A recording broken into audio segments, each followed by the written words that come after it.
Welcome all student. Nifty का analysis देख लेते हैं कल के लिए, साथ में सेंसेस को भी कवर करेंगे क्योंकि वीकली एक्सपायरी सेंसेस की तो क्या डायरेक्शन रह सकती है, क्योंकि मार्केट में कहीं ना कहीं अब सेलिंग कंटिन्यू होते हुए दिख रही है और आज के दिन भी अच्छी खासी पैनिक सेलिंग आई है। मार्केट देखिए, कल का दिन एक्सपायरी का दिन था, कल थोड़ी सी सेलिंग आई थी लेकिन वो कमी आज पूरी कर दी है मार्केट ने। हमने इसमें पार्टिसिपेट भी किया, सेलिंग का ये मोमेंटम कैच भी किया। मैं आपको बताता हूँ कहाँ पे ट्रेड लिया हमने यहाँ पे, और कल के दिन क्लियर एनालिसिस भी किया था। मैंने आपको कल क्या बताया था, क्लियर एक चीज़ बताई थी कि जिस तरीके से मार्केट बुलिश था, अब बुलिश मार्केट में यहाँ पे वीकनेस दिखने लगी थी और कल के दिन एक ट्रेंड चेंज करके, मतलब एक स्ट्रक्चर बना के मार्केट ने क्लोज दिया था। तो हमने क्लियर डिस्कस किया था कि मार्केट में अगर यहाँ कहीं गैप डाउन भी होता है, हम सेल साइड की अपॉर्चुनिटी ढूंढेंगे। बाइंग वापस जब इस लेवल के ऊपर जाके सस्टेन करेगा तभी होगी, राइट। तो इस वजह से मार्केट गैप डाउन ओपन हुआ, यहाँ पे कहीं ना कहीं सेलिंग लेवल पे था, तो हमने ट्रेड सेल साइड के ही प्लान किए। पता तो आपको हुआ कि आज का ऐसा नहीं कि स्टार्टिंग में सेल साइड का ट्रेड लिया, थोड़ा सा मैंने बाइंग भी की थी लेकिन तभी के तभी मैं निकल गया। बताता हूँ क्यों की थी। देखिए सिंपल सी चीज़ है, मार्केट यहाँ पे कल के दिन स्ट्रक्चर वीकनेस मतलब सेलिंग साइड का बना के क्लोज हुआ था। अब यहाँ पे ओपन हुआ गैप डाउन आज के दिन। अब एक चीज़ समझिए, कल भी इतना ज़्यादा गिरा, यहाँ पे आज भी गैप डाउन हुआ, उसके बाद भी गिरा। तो कोशिश की मार्केट ने, लेकिन यहाँ पे बाउंस लिया, ठीक है। यहाँ सेलिंग की कोशिश की, फिर एक बार सेलिंग की कोशिश की, लेकिन ये भी सपोर्ट नहीं निकल पाया, थोड़ा ऊपर जाने की कोशिश की। इसलिए मैंने यहाँ ब्रेकआउट पे पहले एक ट्रेड प्लान किया। इस वजह से किया था क्योंकि एक छोटा सा बाउंस बैक आएगा तो उसको मैं कैच कर लूँ, अदरवाइज यहाँ पे सेल साइड का तो ट्रेड हमें प्लान करना ही था।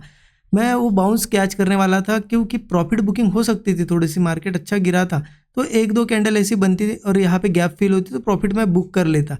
बट मार्केट ने क्या किया, एंट्री लेने के बाद प्रॉफिट तो थोड़ा बहुत दिखा रहा था लेकिन यहाँ पे मार्केट साइडवेज जैसा रहा तो वीकनेस दिखाई दी। तो ये जो कैंडल बनी वापस, इसमें मैं कॉस्ट पे निकल गया। देखिए ये ट्रेड मैंने स्टूडेंट ग्रुप में शेयर भी कर दिया था, एग्जिट हुआ वो भी शेयर किया और फिर मैंने पुट साइड की पोजीशन बनाई। यहाँ पे मैंने लिया पुट साइड का ट्रेड और मार्केट ने थोड़ा टाइम तो लगाया लेकिन अल्टीमेटली इतना बड़ा मूव आया। आप देखो, ये मैंने स्टूडेंट ग्रुप में शेयर कर दिया, मैं आपको दिखाता हूँ कितना बड़ा मूव है ये। जिन्होंने अगर लास्ट तक होल्ड किया होगा आज के दिन या फिर कैरी फॉरवर्ड की होगी पोजीशन, फुल प्रॉफिट उनको मिला होगा। देखिए स्टूडेंट ग्रुप में मैंने ये दिया था, ये पहला ट्रेड है 10:38 पे, बुलिश मूव एक्सपेक्टेड। मैंने क्लियर बताया था कि यहाँ से बुलिश मूव एक्सपेक्टेड है, बट जैसे ही मार्केट में वीकनेस दिखाई दी 11:30 बजे के आसपास, देख सकते हो आप, मैंने क्लियर बताया था कि मैं कॉस्ट पे एग्जिट कर रहा हूँ, मार्केट वीक दिख रहा है, market seems weak, exited near cost. मैंने बता दिया था कि कॉस्ट पे मैंने एग्जिट कर दिया और उसके बाद 20 मिनट बाद यहाँ पे मैंने पोजीशन बना ली सेल साइड की। आप देखो यहाँ पे selling move expected below level, clear बताया था कि ये लेवल जो ब्रेक होगी इसके नीचे सेलिंग मूव एक्सपेक्टेड है। और यहाँ से जैसे ही एंट्री बनी, आप मोमेंटम देखो कैसा आया। यहाँ पे हमारी एंट्री बनी और उसके बाद मार्केट ने थोड़ा टाइम स्पेंड किया और ऐसा मोमेंटम दिया, तो यहाँ पे एक बड़ा प्रॉफिट आज के दिन बना है। तो वही चीज़ होती है कि आप में पेशेंस कितना है, वो मार्केट टेस्ट हमेशा करता है। अभी ऐसे दिन थे कि मार्केट ऊपर जा रहा था, बहुत स्लो जा रहा था, हम ट्रेड ले रहे थे, इतना बड़ा प्रॉफिट नहीं बन रहा था, लेकिन जैसे ही यहाँ पे डायरेक्शन चेंज हो गई, बड़ी बड़ी कैंडल्स बनने लगी। बस टिकना है आपको और पेशेंस के साथ यहाँ पे ट्रेड लेने हैं। अभी इंपॉर्टेंट क्या है यहाँ, हाँ, और देखिए स्टूडेंट ग्रुप में मैं डेली जो भी ट्रेड बनता है ना मेरा, शेयर करता हूँ सो दैट लाइव मार्केट में लर्न कर पाए स्टूडेंट्स। जेन्युइनली लर्निंग वगैरह करनी है आपको सही में, तो डिस्क्रिप्शन में डिटेल से चेकआउट कर सकते हो, एक्सेस उसमें आपको स्टूडेंट ग्रुप का मिल जाता है। अब इंपॉर्टेंट है कि कल क्या करें, तो उसके लिए देखिए सिंपली क्या करते हैं हम लोग, थोड़ा 15 मिनट चार्ट ओपन करते हैं। 15 मिनट का चार्ट यहाँ मैंने ओपन कर लिया। एक चीज़ अब समझिए कि मार्केट में कहीं ना कहीं अभी पूरा मार्केट ऐसा, यहाँ पे कल के दिन स्ट्रक्चर चेंज हुआ था, आज मार्केट ने पूरी सेलिंग दिखाई है। अब ये सेल साइड का मार्केट है, कल यहाँ पे अगर ट्रेड सोचने हमें सेल साइड के ही सोचने। हाँ, एक चीज़ है, हो सकती है कि मार्केट सीधा ना गिरे क्योंकि ऑलरेडी पहले भी गिर चुका है, इतना हो सकता है थोड़ा सा प्रॉफिट बुकिंग आए, लेकिन अल्टीमेटली वो गिरेगा क्योंकि सेल साइड का भी यहाँ पे पूरा स्ट्रक्चर बना है, सपोर्ट यहाँ पे कोई दिखाई नहीं दे रहा है। तो और एक चीज़, कल मैंने एक चीज़ आपको दिखाई थी डेली चार्ट पे, देखिए इस तरीके से मैंने बताया था आपको, ये head and shoulder, inverse head and shoulder बना है, उसका ब्रेकआउट भी आया कल और वो रीटेस्ट के लिए आया था। मैंने आपको क्या बताया था कि अगर रीटेस्ट करके ऊपर जाता है तो कंटिन्यू कर सकता है, अगर फेलियर वगैरह आता है तो बहुत तेज़ी से नीचे की लेवल्स ब्रेक करता हुआ निकलेगा, तो वैसा हमें फेल होता हुआ दिख रहा है। तो अभी की चीज़ें देख के मार्केट सेल साइड क्लोज हुआ है, यहाँ पे फेलियर भी आया है, तो वो सब देख के मुझे लग रहा है कि सेल साइड के अच्छे ट्रेड्स और बड़े ट्रेड्स बन सकते हैं। बस प्लानिंग कैसे करनी वो देख लो थोड़ा सा। 15 मिनट चार्ट पे आ गए। सेंसेक्स का भी बताऊंगा, पहले निफ्टी का देख लेते।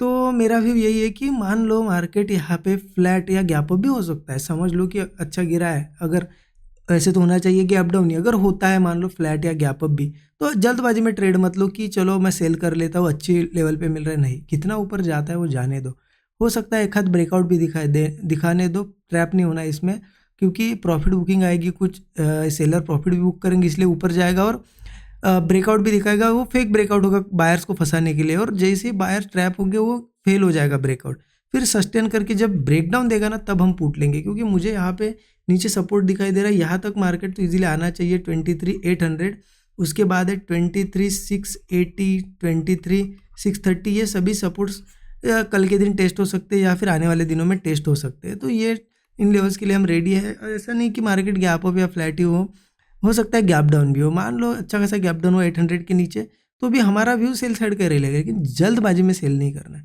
मार्केट को देखो थोड़ा सस्टेन करता है बहुत टाइम, यहाँ पर ब्रेक डाउन देता है तो पुट लो, अदरवाइज उसको थोड़ा रिकवर करता है करने दो, उसके बाद जब वो वीकनेस दिखाने लगेगा या फिर कोई ब्रेकआउट फेल होगा, जब नीचे आएगा और ब्रेक डाउन देगा ना वापस से, मतलब वो जैसा कि आज भी देखो आप, मार्केट नीचे आया, पहले एक ब्रेकआउट दिखाया, फेक ब्रेकआउट, उसके बाद जैसे ही वीकनेस दिखने लगी हमने सेल कर दिया, तो ऐसा यहाँ पे करना होता है। गैप डाउन भी हुआ, पहले उसको देखो, देखिए बड़ा पैसा बनता है कब बनता है, आप अगर ट्रेंड जो चल रहा है उसको अगर फॉलो करोगे, फॉलो कैसे करना है ट्रेंड को, मतलब ट्रेंड समझ लो पहले कैसा है, अभी हमें दिख रहा है सेल साइड का ट्रेंड है, फॉलो करना मतलब वैसे सेटअप ढूंढना, जैसे वो सेटअप्स बनते हैं सेल साइड के, मतलब हमें पता है ट्रेंड अब डाउन साइड का है, तो सेटअप भी डाउन साइड के देखो, जैसे ही बनेगा ट्रेड लो, डरना नहीं है, एक दो बार छोटे एसएल अगर गए ना आपके तो डरो मत, वो छोटे छोटे 5-10 पॉइंट के एसएल रहेंगे, लेकिन मार्केट जब मुंह देगा तो ऐसा देता है, तो डरना नहीं होता है, हमें ट्रेंड पता है, सेटअप बन गया, एंट्री लो, हर जगह एंट्री लो बिना डरे,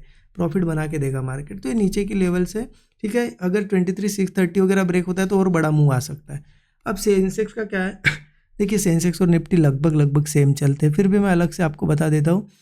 सेंसेक्स में मुझे लेवल दिखाई दे रही है नीचे 76,000 पे सपोर्ट दिखाई दे रहा है, जो कि एक साइकोलॉजिकल नंबर भी है और प्राइस एक्शन पे भी निकल रहा है, उसके नीचे 75,400 भी दिखाई दे रहा है। अब सेंसेक्स का भी सिंपल है, यहाँ या ऊपर ओपन हुआ, कोई ब्रेकआउट दिखाता है देने दो, जब वो ब्रेकआउट फेल होगा नीचे आएगा फिर ब्रेकडाउन पे हम ट्रेड प्लान करेंगे, या फिर मार्केट मान लो गैप डाउन वगैरह भी हुआ तो सस्टेन करने दो, या फिर ऊपर जाके उसको थोड़ा वापस आने दो, फिर ब्रेकडाउन वगैरह बनता है तो पुट लो, तब जाके अच्छे ट्रेड्स बनेंगे। कॉल साइड के लिए थोड़ा रुको, मैंने आपको बताया है जब ट्रेंड चेंज होता है ट्रेंड के हिसाब से चलो, एक दिन मार्केट देखिए, अब आपको बताता हूँ, मार्केट बुलिश था, कल के दिन यहाँ पे ट्रेंड कंफर्म हो गया, ठीक है, एक दिन यहाँ पे छोटी सी सेलिंग वगैरह हमने नहीं की होगी, लेकिन कल सेल साइड का ट्रेंड कंफर्म हो गया तो आज हमने बड़ा प्रॉफिट बना लिया, तो वैसा ही है, अभी बाइंग का मत सोचो कि यहाँ सपोर्ट बनेगा क्या, यहाँ सपोर्ट, अभी सेलिंग का मार्केट है, सेल करते करते प्रॉफिट बनाओ, जब एक दिन अच्छा खासा ट्रेंड स्ट्रक्चर चेंज होगा, हमें पता चलेगा कि हाँ बुलिश मूव आ रहा है, तो नेक्स्ट डे से हम बुलिश ट्रेड प्लान करेंगे। सिंपल रखो ट्रेडिंग को, जितना हो सके सिंपल रखोगे तो पैसा बनेगा। और आपको लगता है मैं बहुत सिंपल चीज़ें बताता हूँ कि सपोर्ट कहाँ पे, रेजिस्टेंस कहाँ पे, और क्या स्ट्रक्चर बना है, क्या सेटअप ढूंढना है, ये बहुत सिंपल है, इनको फॉलो करेंगे तो प्रॉफिट भी बनता है, डेली बनेगा। बट लोगों को क्या चाहिए, मिर्च मसाला, आरएसआई बताओ, मैकडी बताओ, कौन से इंडिकेटर्स बताओ, थोड़ा ग्लोबल डेटा भी बता दो, इसके साथ ये बता दो, उनको जब बहुत सारी चीज़ें लगती है तो ऐसा लगता है कि हाँ बहुत कुछ हमने सीख लिया, बहुत कुछ देख लिया, अब पैसा बनेगा, और वही कन्फ्यूजिंग चीज़ें होती है, उससे प्रॉफिट कभी नहीं बनता है। सिंपल चीज़ों पे टिके रहो तभी प्रॉफिट बनेगा। जैसे मैं डेली आपको दिखा ही रहा हूँ ना, आपको ट्रेड लेके दिखा रहा हूँ, स्टूडेंट ग्रुप में डेली शेयर कर रहा हूँ, सब स्टूडेंट्स को पता है, लाइव मार्केट में जब ट्रेड बन रहा है तभी देता हूँ मैं, बिल्कुल बिना कुछ समय यहाँ पे एक सेकंड भी पीछे आगे नहीं होता, जब बन रहा है तभी देता हूँ, और आपको डेली दिखा रहा हूँ कैसे प्रॉफिट्स बन रहे हैं। तो वही चीज़ होती है, मैं भी सिंपल चीज़ फॉलो करके आपको दिखा रहा हूँ, ऐसा तो कुछ नहीं मैं कुछ यूज़ कर रहा हूँ। तो यही चीज़ें होती है। आई होप आपको एनालिसिस अच्छा लगा होगा, ज़रूर कमेंट में बताइएगा। Thank you so much everyone.